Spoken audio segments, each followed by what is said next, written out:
Darley, who is the son of Bones Darley, John Goodman's character, and the older brother of Joe Darley, who's Matt O'Leary's character. I played the leader of this gang of thugs who sort of run this meth lab in a place they called the Office, which is their abandoned sort of insane asylum. Basically, he's just a guy with, no sympathy whatsoever. He's kind of like the king of the jungle. When I was sort of preparing for the role, I took a lot after lions. And in the trailer every day was watching lion documentaries, and that's actually where the scars came from across the face, was because I'd said when we first got there, because lions always have the scars going all over, the face from all the... Right. And so we took that after, and we took, when I'm running after the guy, it's completely, you're catching your prey, and no sympathy. Any one of your guys drops, it's just like, well, I want to get the guy that did it. Next guy drops, I'm going to get this guy that did it, Now, it's interesting because, from what I see in the trailer, that it's, okay, so you're saying you're John Goodman's son, but you're in the gang. How does he go to John Goodman for guns then? That's really, John Goodman is the leader. Really, all our money goes to him, and basically he's just a grumpy man, just sick of this life. He runs guns, runs drugs, whatever, and we're kind of the boys doing all of his dirty work. So does Kevin Bacon's character sort of try to infiltrate, or does he go to John Goodman for guns, not knowing about the connection? He didn't know the connection. He goes to a guy at the bar, trying to look for me, and basically when the guy finally spills after enough punishment, he spills where I go, and then he also wants to know where he can get some guns, and it's a great scene between him and John Goodman where he actually goes and collects these guns, and afterwards John pulls out the gun and goes, "You the motherfucker after my son Billy," and you think he's gonna clack him in the back, but he just says, father to father, Billy ain't no doing of mine. If you're gonna do it, but don't ask me where he is, because I'll kill you. And there's that parallel situation, one son killed, the other son. Basically, and that it goes the same way. John's character really has no sympathy as well, and it comes from a son don't fall too far from, acorn don't fall too far from the tree in that sense. Did you have any scenes with John? Yeah. We'd had two, and one is probably just going to be in the director's cut that we'd had. But yeah, John, it's great because I grew up we only had 3 channels on our TV way out on the farm, and so basically after dinner and when the sun goes down, me and my dad and my brother and sister, we're watching Roseanne. We're watching all that, and it's funny because you work with actors like people like Mark Wahlberg or Terrence Howard or Billy Bob Thornton, but when I say John Goodman to my father, it brings a smile to his face. He finally feels proud of me. Took him this long, right? Yeah. That's great. I was going to say, did working with him, did that affect or enhance your performance at all? Him playing fire, did you know what he was going to do prior to shooting? Did that affect your role at all? Well, I never really knew I never really knew what to expect, and that's a good thing as well. And I like working with actors that I always like to sort of, not that he'd try and test me by doing something crazy in every scene. It's great when you're working with somebody that takes it seriously and with their character and likes to go as far as they can. And even when it comes to the wardrobe or your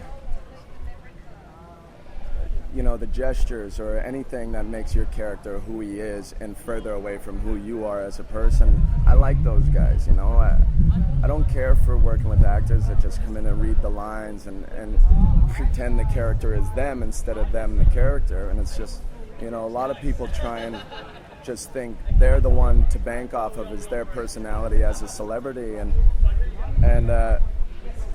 you know, they feel people just want to see them sometimes. Where, I mean,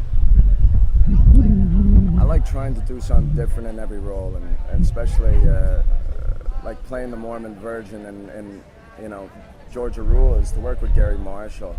You know, that's also a thing. When I told my dad that this is the guy that created Happy Days, he's finally and so it's like, so and you do that and you play this personality where you're so far from, you know. It was hard as all hell to pretend I'd never had sex before.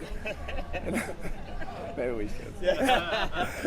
No, but I mean, you know, to say seriously that you don't drink, headlight, by the way, right? you don't drink, or you don't smoke, or you don't do drugs, and you got to answer that seriously. Yeah, no, not till I'm married. But then you come on to this, and it's such an extreme opposite that I'm very proud of, and you know.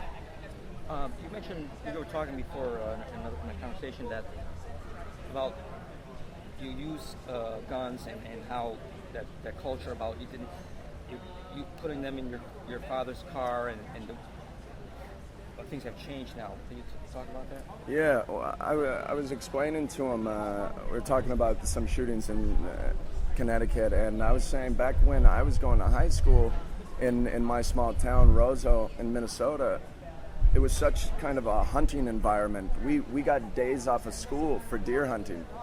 It was like one of our fall holidays. And but we were actually allowed at that point to have guns in our car. They had to be in the gun rack, and they had to be cased and visible, and you never had any problems because I think it was something you could do. And, me myself, I had my rifle's permit when I was 11, and I was deer hunting, you know, every year. Kids couldn't wait to deer hunt, you know, even girls would be out there just with the guys as well, deer hunting. So I grew up with an environment of guns. I've always used them, and I always learned how to be safe with them. And if I pointed at the sun or I did anything stupid with it, I get slapped in the back of the head. So it was, you know. So it's always funny coming onto these when they need you to use like a gun trainer and put the earplugs in. I was like, earplugs? Yeah. I don't wear the earplugs so I don't have to listen to you. Like, I just want to shoot. What was the hardest part about the film? Was it the action sequence? Were they heavily choreographed and everything, or what I'd say the hardest part about it was these running scenes. We did an extensive chase that is all pretty much on foot. You're going through alleys and through streets and through kitchens and you know, through basements and you know, and then through parking structures, and basically in every scene, as you see, I got a cigarette in my mouth and I'm actually smoking it. And when we have to do 10 takes of me running up this incline of a parking structure, it's like after every scene I'm gagging, I'm, you know, like that thing was really lit. I mean, it was lit. And yeah. You relight it every time. Yeah.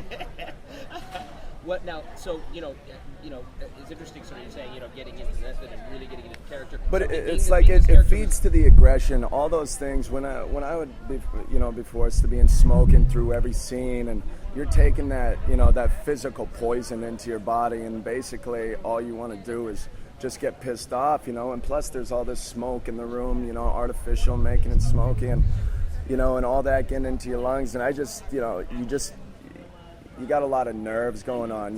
You're ready to blow, and you know, when they say 10 more minutes, you just want to hit someone.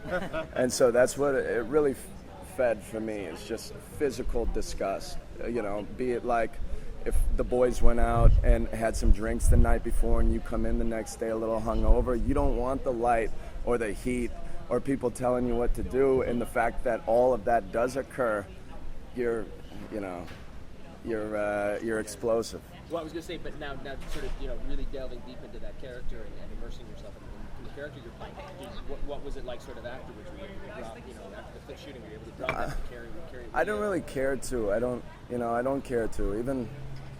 Even when I go back to the hotel, it was, in a way, it was kind of going back to this life, because we were staying at a Radisson hotel, just, Radisson in the middle of nowhere, just one bedroom, you know how Radissons are.